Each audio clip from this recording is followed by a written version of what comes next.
Hey guys, Evan Rourke here, back in another video, and today we're going to be doing the 2023 G-Fest haul. So first things first, I didn't even mention I was going to G-Fest this year at all on this channel. Reason is, I didn't really want to make it this whole, I'm going to G-Fest guys, and expect to meet me there. I really just wanted to not make it a big announcement, go there, meet some friends, buy some figures, come back, show my haul, and then from there I'd make it clear that I went to G-Fest this year. A little bit of a different turn from the previous years, but nonetheless, we're gonna get straight into the haul. First thing that we got this year is the G-Fest tag. I just have to show this off like I think I did in the two previous hauls, and every haul video does.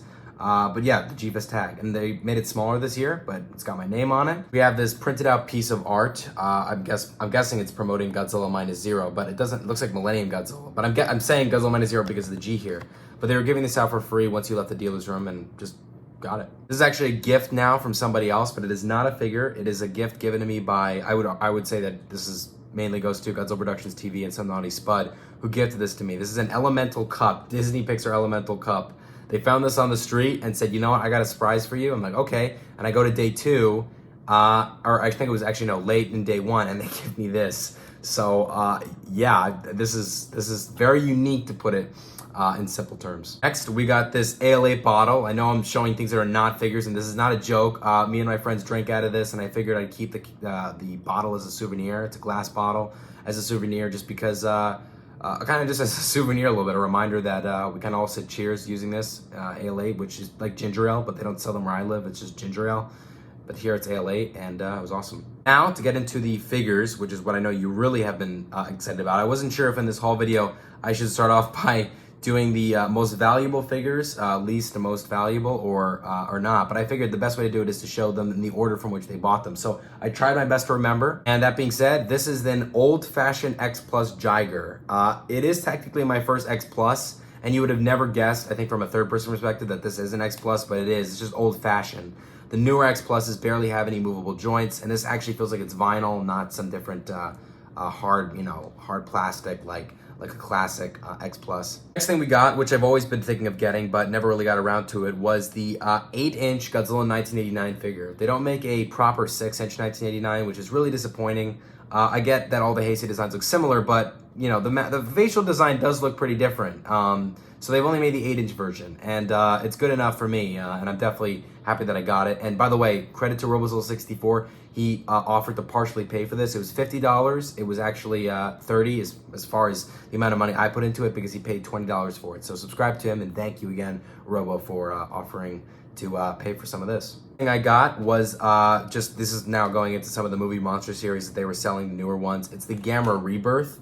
They were selling a little bit too much, I have to say. I was a little disappointed that most of the tables were really just filled with a lot of new movie monster series. This, you know, got the new movie monster series, Baragon, the Ebra, a lot of the things you might have seen me get on my birthday, but you know, I didn't get this on my birthday, and I was disappointed about that, so I thought, you know what, let me get it. And mainly selling it for $40, but with the advice of some friends, I managed to bargain it down, or at least find a table with one for $35. We got here is the movie monster series Baragon, second of the newer figures. A lot of the ones that I got now have been figures I'm about to show you that have been around for a while. Now we're getting, not all of the rest of them are YMSF, but we're getting into the realm of YMSF figures, and for which I'm very happy that I looked into, because the YMSF table, let me just tell you, every G-Fest, there's never been a G-Fest where I haven't fallen in love with what they're selling at the YMSF table. Nonetheless, I got the YMSF Wolfman.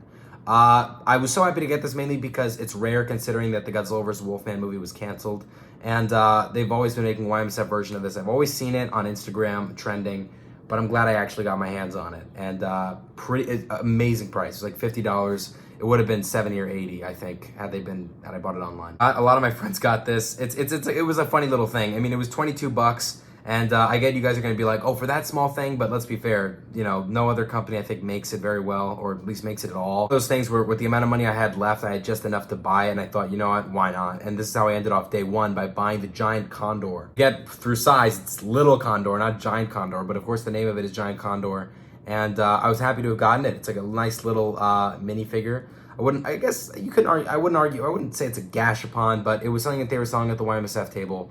And it was a funny little way to end off the first day. We're now going into day 2. I went into the dealer's room, bought this, left the dealer's room, and then I came back again to buy all the other stuff you're about to see from day 2. But first purchase of day 2 was the Show Amanda. Next thing I got on day 2 was the YMFSF Godzilla 1965. And of course, the nice thing about this is that it's got the blue spines. So we'll say that the tail is very loose, but as is the tail on a different kaiju you're about to see in a bit. But it was very nice to get this, and I went into day 1 thinking I wouldn't get this, and then I went into day 2 thinking after seeing all my friends gotten it, let me get it. So those of you who don't know, at G-Fest they have the $5 bin, $10 bin, $15 bin. It's like, aside from all the expensive figures, they have little bins where you pay 10 bucks, cheap amount of money for a figure. The problem is that the figure is obviously more used than the ones that are selling at the main table that are more expensive. It's lesser in quality. But again, something that I figured I would pay in singles with, because I was running down to singles on day 2, which is never good. I decided to get the, from the toy bin, a Zedon figure, a proper Bandai Zedon if I were to guess. Of course, my main Zedon is a Spark Doll, and the quality on this arguably is not good. I mean, you'll just hear me rant about it in the review. But, you know, it's an additional figure. It's why not, you know, why not? And I don't have many Bandai Ultraman figures. So it was nice. It was nice to end off my singles and money with this. That Zedon, well, it wasn't the last figure. It was the last figure I spent like specific singles on. I still had a few $20 left.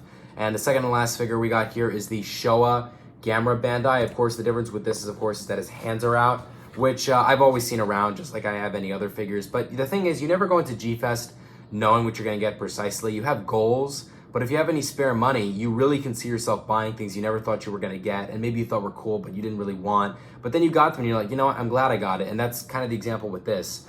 Obviously used, obviously gonna maybe rant about it, not as much as the Zedon, but rant about it a little bit when I review them. Final possession, final prize possession I got on day 2, the last purchase and the last figure they had of him at the table, which was, I mean, oh, it was awesome, was the YMFSF Godzilla 1962. Now I did buy a Bandai Memorial Box 1962 in G-Fest 2018. So again, didn't think I would be getting this, but similar to the 65, the only issue is that its tail is loose. But the design, I mean, I think it's just, YMFSF really does an amazing job. It really makes you think, is Bandai the best figure company out there? And I guess just for sheer, like, you know, the amount of Bandai figures there are, I guess it is. But YMFSF really just has a few golden eggs that are just maybe better than the way Bandai handles its figures. But there are some separate issues I'll get into about this guy in the reviews. But yeah, YMFSF 62. So there you have it, guys. That is my G-Fest 2023 haul. I will be making a G-Fest vlog that I plan to release this Wednesday. And then from there, I'm going to be releasing the teaser trailer for my fan film. And then from there, I'm going to go back to doing figure reviews. I got 12, I wish I had 12. I had 11 figures to review, which is the largest G-Fest haul. Despite the fact I actually brought less money this year than I did the last 2 times I went. And a little weird, but I'm happy about that. That's a good thing. It's not a bad thing. So stay tuned for those videos. And yeah, thank you for watching. Like, comment, subscribe. See you guys later, and bye-bye.